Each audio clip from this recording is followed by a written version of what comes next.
이 시간 서로 옆 사람들과 함께 인사를 나눕시다. 지혜로운 성도가 됩시다.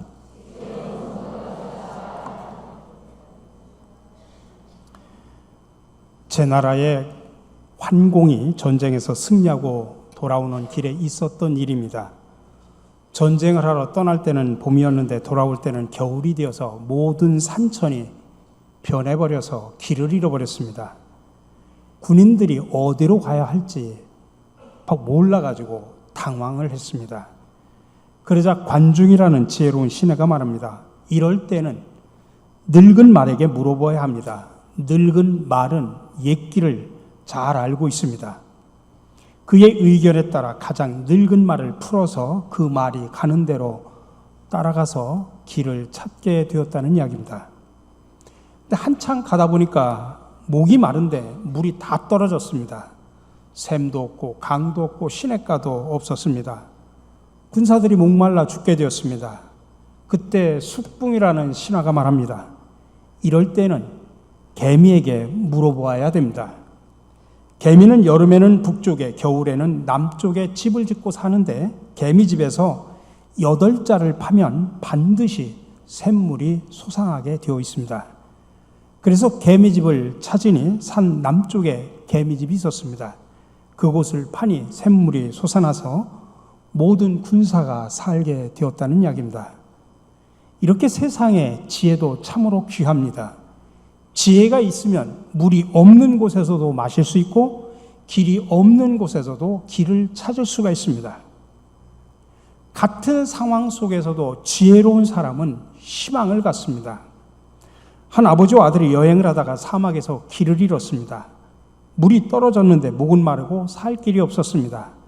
그러나 갈 수 있는 데까지 계속 걸었습니다. 한참 가다 보니까 무덤을 만난 겁니다.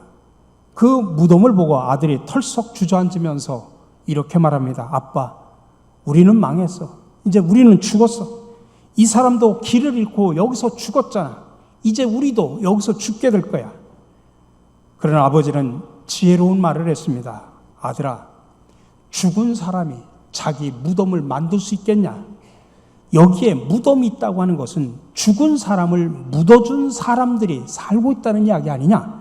그러니 이곳에서 멀지 않은 곳에 마을이 있을 것이니 힘을 내서 한번 찾아보자. 결국 아버지와 아들이 힘을 내서 다시 걸으니 얼마 안 가서 마을을 발견해서 살게 되었다는 이야기입니다. 같은 무덤 앞에서도 지혜로운 사람은 희망을 갖게 되고 어리석은 사람은 주저앉게 됩니다. 우리가 살아가는 삶의 현장이 아무리 무덤 같아도 아무리 사막과 같다고 할지라도 지혜로운 사람은 살아갈 수가 있습니다. 이 세상의 지혜도 그런데 하물며 하나님께서 주신 지혜는 얼마나 귀하겠습니까? 잠언 3장 15절에서 보면 이렇게 나옵니다. 지혜는 진주보다 귀하니 네가 사모하는 모든 것으로도 이에 비교할 수 없도다. 그의 오른손에는 장수가 있고 그의 왼손에는 부귀가 있나니 그 길은 즐거운 길이요 그의 지름길은 다 평강이니라. 이 세상의 지혜는 반짝반짝거리다가 끝나지만은 하나님께서 주시는 지혜는 영원함을 믿으시기 바랍니다. 세상 사람들이 지혜에 대해서 수도 없이 말을 하고 또 지혜를 또 잘 활용하라고 이야기를 합니다. 그러나 어떻게 그 지혜를 얻는가에 대한 해답은 말해주고 있지 않습니다. 지혜를 얻는 방법은 세상은 모릅니다. 그러나 성경은 지혜와 지식 있는 백성이라는 말을 합니다. 지혜와 지식 있는 백성은 어떤 백성일까? 아니, 저와 여러분들이 어떻게 하면 지혜와 지식 있는 백성으로 살아갈 수 있을까? 옛날에 그리스의 철학자 플라톤은 지혜, 용기, 절제, 정의의 4가지 덕을 강조했습니다. 그리고 그리스 사람들은 문화와 예술, 철학, 지식을 얻으려고 늘 애를 썼습니다. 그러나 성경은 참 지혜와 지식을 어떻게 얻는가를 우리에게 가르쳐주고 있습니다. 참 지혜와 지식은 하나님께 있다. 이것이 성경의 가르침입니다. 잠언 9장 10절입니다. 여호와를 경외하는 것이 지혜의 근본이요 거룩하신 자를 아는 것이 명철이니라. 빌립보서 3장 8절입니다. 내 주 그리스도 예수를 아는 지식이 가장 고상함을 인함이라. 지혜와 지식은 성경을 통해서 하나님께서 저와 여러분들에게 주신 선물입니다. 그래서 루터는 말하기를 최고의 지혜, 참 지혜는 자신과 하나님을 참되게 하고 그리스도를 통한 구원을 통하여 자비로운 하나님을 아는 것이라고 말했습니다. 하나님을 아는 것이 지혜라는 이야기입니다. 그럼 왜 하나님을 아는 것이 지혜일까요? 간단합니다. 이유는 하나님을 알아야 비로소 나 자신을 알 수 있기 때문입니다. 자기를 모르면 바보입니다. 자기를 모른다고 하는 것은 지혜가 없다는 것입니다. 그래서 영성가인 토마스 마트는 지혜의 시작은 죄의 고백이라고 말합니다. 성경에 보면 많은 인물들을 보면 모세는 하나님의 산 시내산에서 하나님을 만난 다음에 자기를 부정하고 자기는 정말 죄가 많아서 백성들을 이끌 자격이 없다고 고백을 했습니다. 이사야는 성전에 들어가서 하나님을 만나고 발견했을 때 자기 입술은 더럽다라고 표현하고 자신은 저주받을 사람이라고 고백을 했습니다. 베드로는 예수님을 만나서 고기를 잡게 되었을 때 그는 나와서 무릎을 꿇고 나는 죄인입니다라고 고백을 했습니다. 말씀을 통해 그리스도를 만난 초대교회 성도들은 형제들이여 어찌할꼬 통회하면서 자신의 죄를 고백합니다. 이렇게 지혜는 먼저 하나님을 알고 자기를 알고 자기 죄를 고백하고 하나님 말씀 안에 거하는 것을 의미합니다. 시편 19편 7절에서 말합니다. 여호와의 율법은 완전하여 영혼을 소성시키시며 여호와의 증거는 확실하여 우둔한 자를 지혜롭게 한다라고 말하고 있습니다. 그러니 하나님의 말씀은 온갖 지식과 지혜의 보고임을 믿으시기 바랍니다. 그러니 성경을 보면 영혼이 살고 성경을 보면 어리석은 사람도 똑똑해지고 성경을 보면 세상을 사는 지혜를 얻게 됩니다. 이 규례와 법도 즉 하나님의 말씀을 잘 지켜 행하는 백성이 바로 지혜와 지식 있는 백성이라고 오늘 본문에서 말하고 있는 것입니다.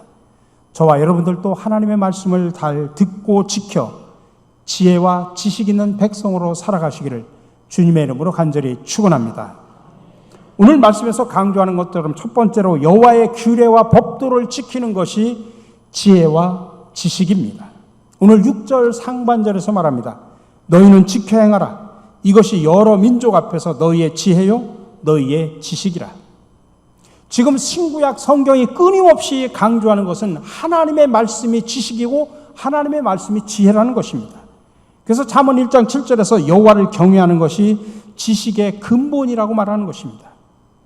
여호와를 경외하는 방법은 하나님의 말씀을 따르고 그 말씀을 지켜 행하는 것입니다. 예수님께서 마태복음 5장서부터 7장까지 산 위에서 많은 백성들에게 하나님의 나라, 하나님의 말씀을 전하고 나서 마지막 딱 결론으로 준 게 마태복음 7장 24절 이하입니다. 거기에 보면 누구든지 나의 이 말을 듣고 행하는 자는 지금까지 산상수훈을 통해서 여러 가지 말씀을 선포했는데 그 말씀을 듣고 행하는 자는 그 집을 반석 위에 지은 지혜로운 사람이라고 말하고 있습니다. 그렇습니다. 지혜는 하나님의 말씀을 듣고 행하는 것입니다. 오늘 1절에서 4절에서 계속 강조합니다. 이스라엘아 이제 내가 너희에게 가르치는 규례와 법도를 듣고 준행하라. 그리하면 너희가 살 것이요 너희 조상의 하나님 여호와께서 너에게 주시는 땅에 들어가서 그것을 얻게 되리라. 여호와께서 바알 부올의 일로 말미암아 행하신 바를 너희가 눈으로 보았거니와 바알 부올을 따른 모든 사람을 너희 하나님 여호와께서 너희 가운데서 멸망시키셨을 때 오직 너희 하나님 여호와께 붙어 떠나지 않은 너희는 오늘까지 다 생존하였느니라.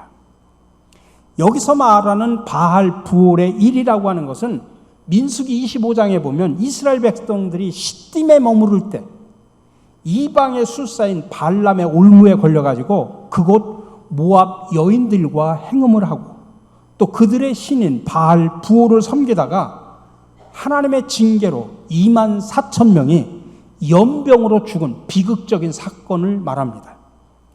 바알 부올은 부올 지방의 바알이라는 뜻입니다. 당시 모압 족속이 섬기던 타산의 신입니다. 근데 지금 모세가 가나안 입성을 앞둔 새로운 미래 세대들에게 이 비극적인 옛날의 조상들이 저질렀던 사건을 상기시키는 이유는 뭐냐면, 너희 조상들이 하나님의 말씀을 제대로 지켜 준행하지 않았기 때문에 하나님의 징계를 받았다. 그러니 너희는 가나안 땅에 들어가서 하나님의 말씀을 분명히 말씀을 묵상하고 듣고 그 말씀대로 실천해라. 그래야 너희들의 생명이 유지될 것이다 라고 하는 것을 강조하기 위해서인 겁니다. 여호와의 규례와 법도를 지키지 않고 그 법도를 떠난 자들의 그런 비참한 종말을 통해서 역설적으로 참된 생명의 풍성함을 얻는 원리를 가르치는 것입니다. 지혜라고 하는 것은 히브리 말로 하캄이라고 합니다. 근데 이것은 뭐냐면, 나면서부터 똑똑한 상태가 아니라 하나님을 경외하는 신앙심, 또 거기에서 오는 도덕적인 성품을 말합니다. 또한 지혜는 분별력입니다. 세상의 옳고 그름을 판단하는 분별력이 지혜입니다. 반면에 지식이라고 하는 것은 히브리어로 빈이라고 말하는데, 그는 배워서 얻어지는 지성에 근거한 이해력, 분별력, 통찰력, 그런 종합적인 사고력을 말합니다. 그래서 사람들은 지식을 얻기 위해서 배우고, 또 지식이 쌓이게 배우면 지식이 쌓이게 되는 것이죠. 근데 하나님의 법규와 규례 속에는, 다시 말하면 하나님의 말씀 속에서는 이렇게 하나님을 경외하는 신앙심도, 또 세상을 분별하는 종합적인 사고력도 다 있다 이 말씀입니다. 그래서 하나님의 규례와 법도를 잘 지키는 것이 우리의 영적인 삶뿐만 아니라 우리 육적인 삶에도 유익이 된다는 말씀입니다. 그런데 특별히 지혜라고 하는 것은 신령한 것이기 때문에 하늘로부터 내려온 것이어야 됩니다. 하늘에서 내려와야 그게 지혜입니다. 땅에서 주는 것은 지혜가 아니라 바로 꾀라고 표현합니다. 그래서 세상적 꾀가 많은 사람을 우리가 잔머리 굴린다, 또 꾀가 많다, 꼼수다 이렇게 말하지 않습니까? 아브라함은 하나님께서 아들을 주시겠다고 약속을 했습니다. 근데 아브라함은 그걸 하나님의 방법이 아닌 사람의 방법으로 그 말씀을 이루려고 했습니다. 사라가 결국에는 나이가 늙어 임신하지 못한다는 사실을 알고 아브람과 사라는 사라의 몸종인 하갈을 통해서 아들을 얻는 것이 하나님의 방법을, 하나님의 약속을 이행하는 것이라고 오해를 한 것입니다. 그래서 얻은 아들이 이스마엘입니다. 위의 계획보다는 아래의 꾀로 아들을 얻은 것이죠. 이 일이 아브람 일생에 정말 가장 괴로웠던 일이 되어버립니다. 하나님의 지혜가 아닌 사람의 꾀로 이룬 것이기 때문에 그렇습니다. 이삭의 두 아들 에서와 야곱도 마찬가지입니다. 하나님이 주시는 위의 계획보다는 사람의 머리에서 나오는 아래의 꾀로 두 사람이 다 그 꾀에 걸려 넘어집니다. 에서는 그 꾀로 소중한 장자권을 잃어버리죠. 야곱도 꾀로 얻은 것 때문에 평생 동안 고통을 당했던 사건을 알 수 있습니다. 야고보서 3장 17절에서 말합니다. 오직 위로부터 난 지혜는 첫째 성결하고 다음에 화평하고 관용하고 양순하며 긍휼과 선한 열매가 가득하고 편벽과 거짓이 없다라고 말하고 있습니다. 지혜는 위로부터 내려와야 완벽하다는 이야기입니다. 세상에서 온 꾀는 항상 거짓되고 그러다 보니까 많은 사람들에게 상처를 줍니다. 아래, 다시 말하면 세상으로부터 얻는 지혜인 꾀는 다른 사람의 비난을 듣고 불편하고 또 해롭게 됩니다. 결국 이런 꾀는 자기가 올무가 될 때가 참으로 많다고 하는 것입니다. 노노가 유명한 이야기를 했죠. 남자가 15세가 되면 지학이라고 해서 학문에 뜻을 세웁니다. 20세는 약관이라 해서 성인이 됩니다. 30세에는 이립이라 해서 자립하게 되고 40세에는 불옥이라고 해서 미혹에 빠지지 않습니다. 50세는 지천명이라 해서 하늘의 뜻을 알고 60세는 이순이라 귀에 거스름이 없고 70세는 종심이라 해서 마음대로 해도 법에 어긋남이 없다라고 말합니다. 그런데 실제로 요즘은 어떻습니까? 유치원 때 학문의 뜻을 세우지 않으면 이미 늦습니다. 중학교에 들어가면 성인이 되어서 성인들 하는 걸 다 따라합니다. 여러분들 요즘 중학생들 보십시오. 이미 여러분들이 칠한 분칠보다 더 진하게 분칠하고 다니지 않습니까? 30세가 되면 자립하는 것이 아니라 요즘 30세에도 캥거루족들이 얼마나 많이 있습니까? 40세에는 유혹이 가장 많습니다. 50세 되어 하늘 뜻을 알 때쯤 되면 명예퇴직을 합니다. 60세는 귀에 거슬림이 없는 것이 아니라 귀에 거슬리는 것이 많아가지고 60세에도 이혼합니다. 70세는 마음대로 해도 어긋남이 없다고 하지만 70세가 돼도 마음대로 되는 게 하나도 없습니다. 여러분, 노노는 40세가 되면 지혜가 풍성해야 된다라고 하는데 여러분, 지혜가 풍성합니까? 그렇지도 않지 않습니까? 여러분, 지혜는 세상의 지식으로는 얻을 수 없다는 사실을 아셔야 됩니다. 지혜라고 하는 것은 하늘로부터 내려오는 하나님의 은혜임을 믿으시기 바랍니다. 그래서 하나님의 말씀은 지혜와 지식이 풍성한 보고라고 말하는 것입니다. 저와 여러분 모두가 하나님의 규례와 법도를 잘 지키는 지혜와 지식 있는 성도들이 되시기를 주님의 이름으로 간절히 축원합니다.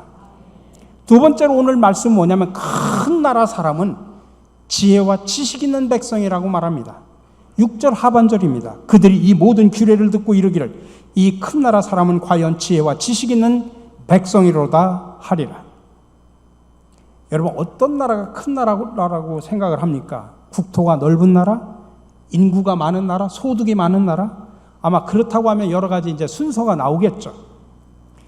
근데 성경이 말하는 큰 나라의 기준은 그게 아닙니다. 성경은 지혜와 지식이 있는 나라가 큰 나라라고 말합니다. 아무리 물리적인 힘이 있다고 할지라도 하나님을 알지 못하고 성경적 지혜와 지식이 없으면 큰 나라가 아니라는 이야기입니다. 오늘 본문에서 말하는 큰 나라라고 하는 것은 구체적으로 어디를 말하냐면 이스라엘을 말합니다. 근데 여러분, 이스라엘을 지도에 보면 정말 작은 나라입니다. 우리나라 강원도 넓이밖에 안 됩니다. 작은 국토, 적은 인구를 가지고 있습니다. 근데 이스라엘이 큰 나라로 비친 까닭이 뭡니까? 영토나 군사력이나 경제력 때문이 아닙니다. 이스라엘이 하나님의 말씀을 가지고 있기 때문에 세상적인 기준으로는 작은 나라지만 그러나 하나님 앞에서는 큰 나라라 이 말씀입니다. 그래서 오늘 6절 하반절에 보니까 그들은 뭐냐면 가나안 땅에 들어가서 살게 되면 가나안 땅에 많은 족속들이 있는데 그들이 이 모든 규례를 듣고 하나님의 말씀을 듣고 말하기를 이 큰 나라 사람은 과연 지혜와 지식 있는 백성이로다 하면서 이스라엘 백성들을 오히려 부러워하게 될 것이다. 그 말입니다. 그렇습니다. 하나님 말씀대로 살아가는 성도, 하나님께서 함께 주시는 성도가 큰 나라의 백성임을 기억하시기 바랍니다. 이런 백성이 하나님의 보호 아래서 살기 때문에 안전합니다. 두려움 없이 든든하게 살아갈 수가 있습니다. 그런데 요즘은 안타깝게도 지성보다는 감성을 더 추구하고 지혜보다는 지식을 더 추구합니다. 그러니 요즘이야말로 더 지혜가 필요한 시대입니다. 로마서 11장 33절에서 말합니다. 깊도다 하나님의 지혜와 지식에 풍성하며 그의 판단은 헤아리지 못할 것이며 그의 길은 찾지 못할 것이로다. 하나님께 지혜와 지식이 있다고 하는 것을 아는 사람들은 풍성한 하나님의 지혜와 지식을 얻기를 간구하며 산다는 이야기입니다. 그러나 하나님의 지혜에 의존하지 않고 인간의 꾀에 의존하는 자는 스스로 울무를 만들고 스스로 함정을 파고 스스로 무덤으로 들어가는 사람입니다. 여러분, 흥부와 놀부 이야기 다 아시죠? 근데 여러분들 그 뒷이야기가 궁금하실 것 같아서 제가 알려지지 않은 비하를 소개를 해드리려고 합니다. 흥부는 제비 덕분에 큰 부자가 되었지만 열심히 성실하게 밭에 나가서 푸성기를 키우고 나무 그늘에서 땀을 식히는 농부 생활을 하다가 조용히 세상을 떠났습니다. 반면 놀부는 동생이 잘 되는 것이 셈이 나서 홧김에 맨날 술만 처먹고 있다가 그만 술병으로 죽고 말았습니다. 근데 흥부와 놀부는 다 같이 천국 입구에 가서 베드로 사도 앞에 서게 되었습니다. 근데 베드로 사도 앞에는 큼지막한 통 2개가 있습니다. 근데 이게 뭔가 놀부가 궁금해서 가서 한 통을 열어보니까 하나는 꿀통이고 하나는 똥이 잔뜩 들은 똥통입니다. 의아하는 이 흥부와 놀부에게 베드로가 말합니다. 둘 다 옷을 벗어라. 흥부와 놀부가 이제 옷을 벗자 베드로 사도가 말합니다. 두 통 가운데 하나를 선택을 해서 그 안으로 들어가라. 그러자 이미 그 통에 뭐가 들었는지를 안 놀부는 잽싸게 자기 동생 흘부를 똥통에다 집어쳐놓고 자기는 꿀통으로 쓱 들어갔습니다. 근데 잠시 후에 베드로 사도가 또 명령이 이어집니다. 자, 이제 밖으로 나와라. 그리고 지금부터 상대방의 몸이 백옥처럼 깨끗해질 때까지 혀로 서로 핥아줘라. 실시. 그 우웩우웩하면서 막 구역질하면서 놀부가 흥부의 몸을 핥고 있는데 문득 눈을 들어보니까 자신의 아내와 제수 씨가 또 베드로 사도에게 가고 있는 것입니다. 큼지막한 통 두 개가 또 두 여인을 멈추게 합니다. 이윽고 놀부 아내는 자기 남편처럼 흥부의 아내를 똥통에 밀어 넣으려고 하는 순간 막 놀부가 다급하게 소리를 지릅니다. 여보, 안 돼. 똥통으로 들어가면 안 돼. 놀부 아내는 의아했지만 남편이 하도 소리를 치는 바람에 하는 수 없이 코를 막고 그냥 똥통 속으로 들어갔습니다. 그러자 베드로 사도가 말했습니다. 자, 이제부터 남편들은 아내의 몸을 깨끗하게 훑어줘라. 생전에도 일부러 제비다리를 부러뜨리는 잔꾀를 부리다가 혼이 나더니 죽어서도 제끼로 넘어간 놀부의 안타까운 사연이었다는 이야기입니다. 여러분, 지혜가 부족한 이유가 뭡니까? 하나님을 알지 못하고 하나님의 말씀에 무지하면 사람은 편견을 가지게 됩니다. 교만해집니다. 아집이 생깁니다. 이기심이 생겨서 남을 배려하지 못합니다. 그래서 지혜가 부족한 사람들은 자기는 똑똑한 척하지만은 사실 어리석기 짝이 없습니다.